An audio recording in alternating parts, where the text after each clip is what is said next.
This is the EMS Research Vlog and Podcast, where we talk about the research-related issues that matter to those who work or study in the area of emergency medical services.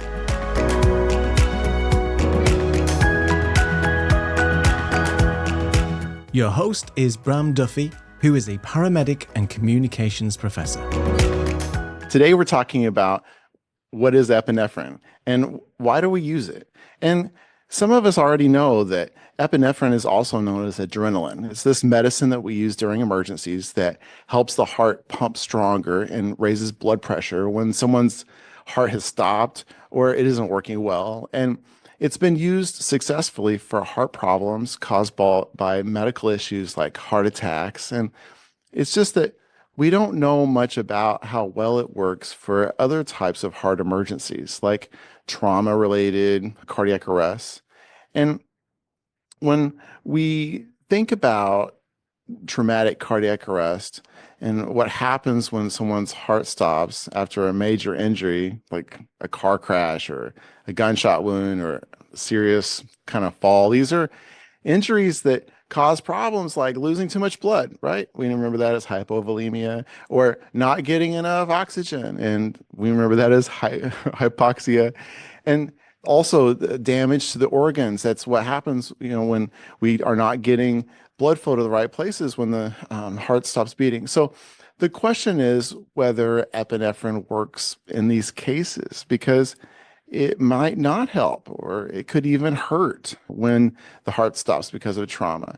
It's like the thought is we always want to be thinking about what treatments that we're providing, because these things are able to help us look at how do we advance healthcare better? How do we make things better? We don't ever think in science that we have the right answer figured out 100%. We always want to be able to study and make sure. And so I do spend a lot of time just searching for what's out there and what's cool. And I found a recent study called Epinephrine in Prehospital Traumatic Cardiac Arrest: Life-Saving or False Hope. And this thing was published in Prehospital Emergency Care, February 2025. I wanted to talk about it. So this study looked at data from over 1,600 trauma patients who went into cardiac arrest outside the hospital. And it found that using epinephrine was linked to lower survival rates, especially in patients with blunt trauma like car accidents.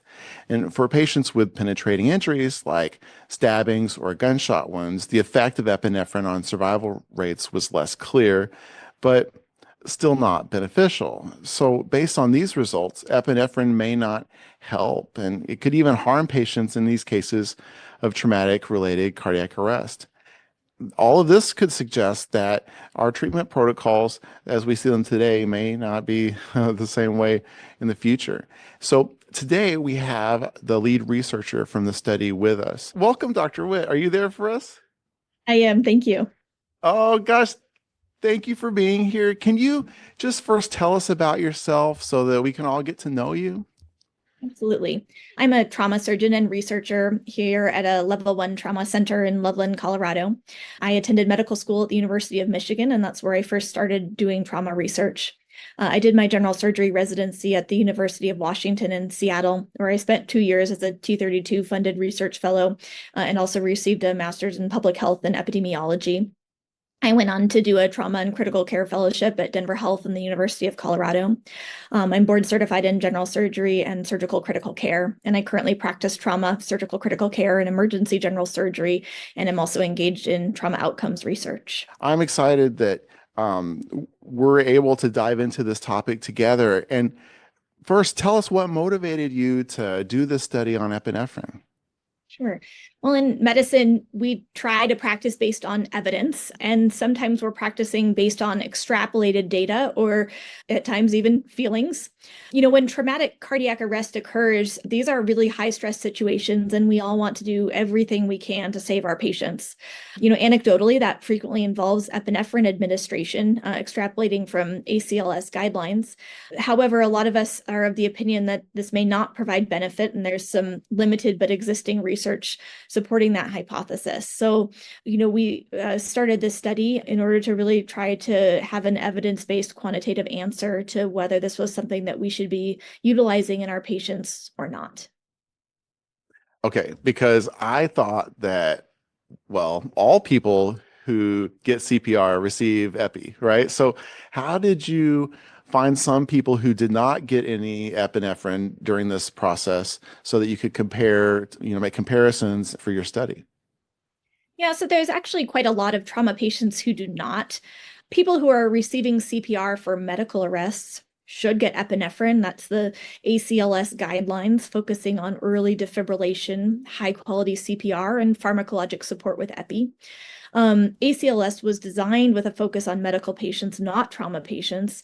And many of the trials that studied epi for cardiac arrest explicitly exclude trauma patients.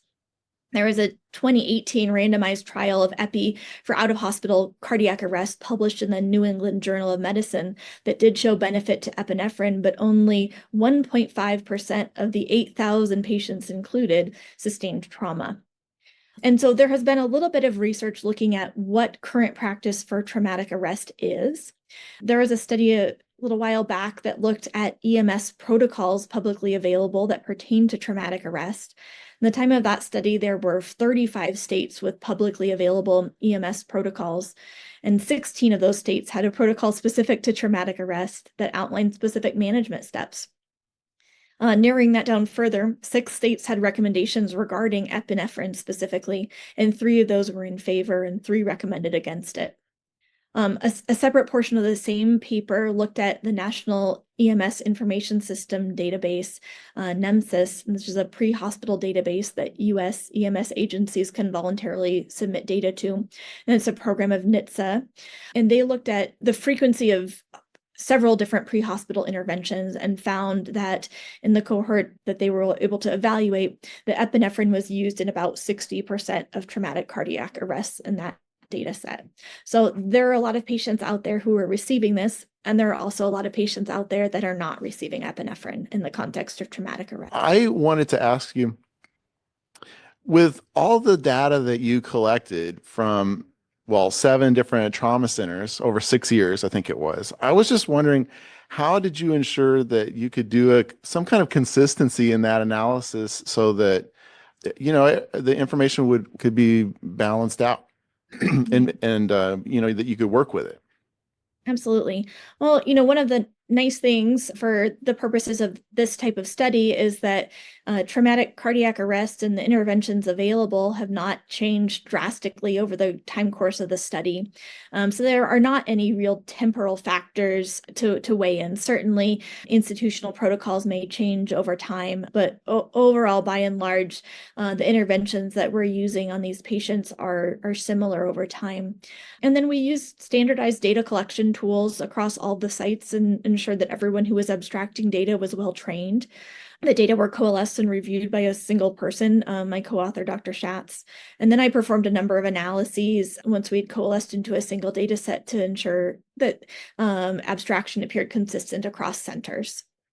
Okay, so for data nerds out there, can you tell me a bit more about those analysis, like the multivariable analysis and the time to event analysis, so we kind of better understand the inner workings of your study? Sure. So multivariable analyses are essentially intended to address differences between our comparison groups, so between the epinephrine group and the no epinephrine group, with the goal of addressing confounding variables. And since this was a retrospective study, not a randomized controlled trial, there was potential for a number of confounding factors that could influence our results. So we used established statistical techniques to determine which variables to adjust for. And this manuscript ultimately included age, sex, mechanism of injury, and initial heart rhythm. That said, there can always be potential for residual confounding, particularly as it pertains to variables that we don't have information about. One relevant example in this study would be the duration of the cardiac arrest itself. And then time to event analyses are typically known as survival analyses or Kaplan-Meier curves. And so this is really something that's looking not just at whether a certain outcome occurred, but at whether that happened quickly or slowly, and what was the temporality of that. And so a multivariable analysis may try to answer the question of whether survival was higher or lower in the epinephrine group. Time to event analysis will evaluate whether survival was longer or shorter. So they are similar but different. And, in our paper, we demonstrated lower survival in multivariable analyses amongst the EPI cohort, and overall a combination of blunt and penetrating trauma in younger patients aged less than 18 and those with initial shockable rhythms. We did not observe a significant difference in survival amongst the penetrating cohort or the cohort aged greater than 65. Both of these two had very wide confidence intervals. And then in our survival analysis, we have determined that patients receiving epinephrine had poorer cumulative survival in the overall cohort and either poorer or similar survival in the kind of mechanism-specific cohorts, again, indicating that epinephrine does not seem to make patients better and that overall this occurs early. Okay, so can you tell me more about this differences now when we have outcomes between blunt trauma and penetrating trauma patients? Like, tell me more about how the differences are. Yeah, so we're trying to, assess, life-saving maneuvers in patients who are injured in potentially very different ways. And so it is, I think reasonable to hypothesize that patients might respond differently. What we saw was a much wider confidence interval amongst our cohort with penetrating trauma compared to the blunt trauma cohort. And so a wide confidence interval essentially means that it is statistically harder to answer the question of where the true answer lies. And so if you think about what a penetrating injury is, it's a focal injury in which anatomic variability will greatly influence what the patient is dying from. And so a gunshot wound to the heart will cause arrest very directly. A devastating gunshot wound to the brain may affect that patient's hemodynamics and trajectory very differently. Likewise, massive bleeding from a gunshot wound to somewhere in the abdomen, impacting the cava or the aorta or iliacs or other major vessels will lead to a sort of different pathophysiology in response to injury. And so you can kind of understand why there may be a lot more variability in what those patients look like and how they present compared to a blunt trauma cohort, which will maybe just be a little bit more homogeneous with respect to what is causing arrest. Okay, so Dr. Witt, we know now that, epinephrine appears to be less effective or even harmful in these trauma cases. So why is that? Because my imagination says, okay, the physiology, well, the way it works is that there's no blood left. So what we're doing is just introducing epinephrine to make the heart be stress even more about trying to find blood that's not there. That's tell me what you're that's my shot at it. Tell me what you're thinking. Yeah, I think, there's a few different reasons why epinephrine may not be as effective or even harmful in these cases. And so if you think about a medical cardiac arrest, we're usually, not always, but usually thinking about an electrical abnormality that's leading to life-threatening dysrhythmia, whereas cardiac arrest from trauma may result from severe hemorrhage, hypoxia, or mechanical impairment of the heart function. So things like tamponade or tension physiology. And so, I think point number one would be that we see vasoconstriction and tachycardia as normal early compensatory processes for progressive blood loss, hemorrhagic shock, that's mediated by the sympathetic nervous system, the renin-angiotensin-aldosterone system, and endogenous catecholamines. And so giving additional exogenous epinephrine to further these mechanisms may not really provide much additional benefit. We may be kind of hitting a ceiling, and there's some basic sciences studies that support that. Number two is, I think, in part what you're getting at, which is that myocardial survival is dependent on coronary blood flow and oxygen delivery. And so if we have a patient with severe hypovolemic shock and subsequent traumatic cardiac arrest, we are seeing very minimal coronary blood flow. And then adding exogenous epinephrine may induce further tachycardia, and that may increase the myocardial oxygen demand with no ability to supply that demand. There's some animal studies that suggest that exogenous epinephrine may worsen or at least not improve myocardial function. Another facet is that epinephrine may be arrhythmogenic, which certainly doesn't help if we have a heart that is struggling to provide blood to the tissues. Yep. There have been some animal studies that suggest impaired cerebral perfusion and or oxygenation in the context of epinephrine, although there's some conflicting literature there. And then I would also say that if epinephrine is helping to establish and raise a blood pressure, that higher blood pressure may in fact perpetuate bleeding. And if the source of bleeding hasn't been addressed, this may really be counterproductive. So, all of these are to say that epinephrine may not be that sort of low risk, high reward intervention for a trauma patient that's in extremis. And it would also suggest that even if epi were to assist in achieving ROSC or return of spontaneous circulation, that this may not necessarily bring us closer to the actual goal endpoint of survival. Mm-hmm. So do you think further research on some of these other treatments for cardiac arrest is really needed? Because what would you prioritize? Like now that we're able to see that some of the things that we've been doing for years and years have just not maybe been the best choice. When we are learning more and more right now, what do you think people should be doing research on for this area? Well, I think from a clinical perspective as well as a research perspective, it really appears that early definitive care and hemorrhage control needs to be the priority. There's been other studies of traumatic arrest that even show that chest compressions in this context may not really provide much benefit. And so these patients need to be at a place where we can achieve hemorrhage control, where we can, address any of the other etiologies that are leading to arrest, attention pneumothorax, tamponade, et cetera. And so I think really, as far as trying to move the needle at a large scale, the goal really should be hemorrhage control. We are seeing increased utilization of pre-hospital blood products and whole blood. And I think that is really a big opportunity, really these things that are able to address bleeding, which is the thing that is, usually what the patient is dying from. So I think, treating with kind of extraneous medications is probably, not very beneficial. And what we really need to do is focus on what is the patient dying from and how can we support their physiology or reverse that. Yeah, and so many times it's just not so possible to do emergency surgery out there in the street. What advice would you give people who are young researchers interested in studying EMS, trauma care, or medicine? What do you think new researchers need to hear from you right now? Yeah, so get out there and go do it. There are countless unanswered questions out there, and we always want to seek to answer those questions so that we can provide the best evidence-based care for our patients. I think many researchers, myself included, are always glad to work with trainees. I have a number of medical students working with me, for instance. And so really trying to teach research and teach the process early. I think it's really important to do research the right way, starting out with a hypothesis and a clear thought process about how we should answer a question.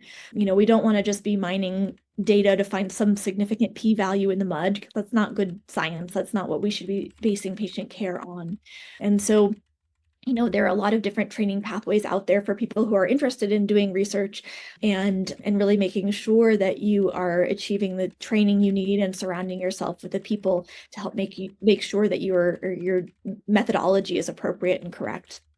And then I would also say that collaboration is very important. So collaboration across specialties, across institutions is very useful. In part, it will bring us well-powered studies with large N's, but it will also bring additional perspectives and ideas to our work. And, at the end of the day, our goal is to change lives and to make patients survive and make their lives better and allow them to go on to live fruitful lives with great quality of life. And so it sounds very pie in the sky, but it's achievable. And, there's a lot of work to be done, and there always will be as we adjust practice and, consistently evaluate and reevaluate our practices. Well, you're one of those people, and I thank you so much for doing that job, because you're not just doing it. You today have shown us how research can be fun. And it's fun because You like it. a lot of us are able to understand and see like what you just figured out and how you figured it out and how it applies to a role that we do as paramedics in the field. And so again, thank you for being here, and it's been great. I look My forward pleasure. to seeing you again in the future. Thank you for having me. Like many of you, I'm also an EMS instructor, so I know what it's like to have topics that are important to cover but are not actually in your curriculum. So when it comes to EMS research, I want you to know that I've been joining EMS classes lately in a virtual kind of way. It's fun for me to meet your students and talk about EMS research, or even talk about how things are done differently where I am versus where you are. So if you're an EMS instructor like me and you want to give your students a flair of what EMS research is all about, just fill out the inquiry form on my website at professorbram.com. This is professorbram.com, and I'll be in touch. I want to also invite you to check out my latest book. I co-authored it with Four Arrows, who has 2 doctorates and is an expert on indigenous scholarship and hypnosis. We've got to look at each individual patient as a human being who is in need. And we've got to know that when we're in need, we do look to others, no matter how self-reliant we are. If we are in a situation that we've never encountered before, that self-reliance begins to seek, is there anyone that can help me with this situation? I mean, you've used a pretty drastic example with the arm cut off, but I don't care how much skill you have. There's very few people who would be able to not say, "Oh my gosh, I need help," and then all of a sudden someone shows up with a badge. Yeah, and you think, well, maybe this is someone that can help. Well, you said that, and I said that, during the first hour of trauma, people are essentially in a state of what we now know is hypnosis state. I want to invite you to check it out because we introduce a method for communicating with patients on the scene of the emergency that takes advantage of some of the properties found in hypnosis. The book works to change the way we approach and interact with any emergency patient who's in acute distress, and it can help you be a better practitioner. The book is called Hypnotic Communication in Emergency Medical Settings for Life-Saving and Therapeutic Outcomes. Follow a link there below to find it, or you could get it almost anywhere books are sold. And if you contact me, I would be happy to mail you an autograph sticker designed to be put into the jacket cover. Hi, I'm Will Chaplot from the International Prehospital Medicine Institute. You might know about us because of the literature reviews that we post every month free for you to review on our website at iphmi.com, and also published through GEMS Online magazine every month. We've been doing them for 5 years, so now we've accumulated over 240 literature reviews over the past 5 years. And we've gotten feedback from our audience that said they'd like to have these things as desk references, so they'd had a rapid reference. Well, we've done it. And there are now 5 volumes of these books, one for each year that we've been publishing them. This is the latest version, volume 5. And as I said, in each of these, there's at least 48 literature reviews. They're all cataloged in the beginning of the book, so you can see what the topic area is, what pages those reviews are on, and how you can find them quickly. And again, these are a great reference whether you're putting a lecture together, working on a paper, studying, whatever it is. This gives you the depth of field of the science that dictates what we do in the field, or what we should be doing in the field, or why we've changed the way we do things in the field. In any event, as with all of our publications, we've priced these because we want you to be able to have this book. It's only $4.99 in the hard copy here. And they're all 5 of them are available at that price. But you can also get them as ebooks, and they're available as ebooks from Amazon, from Apple, from Barnes & Noble, wherever you get your ebooks for the price of $2.99. So again, we don't do this with an aim towards getting wealthy. We do these because we want you guys to be able to have these materials. Relevant information, affordable information, and an access so you can get to it. So you want the hard copies, go on Amazon, $4.99. Go to your ebook store and you get it for $2.99. If you're in the business, this is the kind of material you want to have around to settle those firehouse arguments or to help you put your materials together. Thanks again. See you all soon. I'm doing a research project related to first responders who live in the United States, and I could use your help if you don't mind being interviewed over a video call. go to my website and fill out the form. It's at professorbram.com, professorbram.com.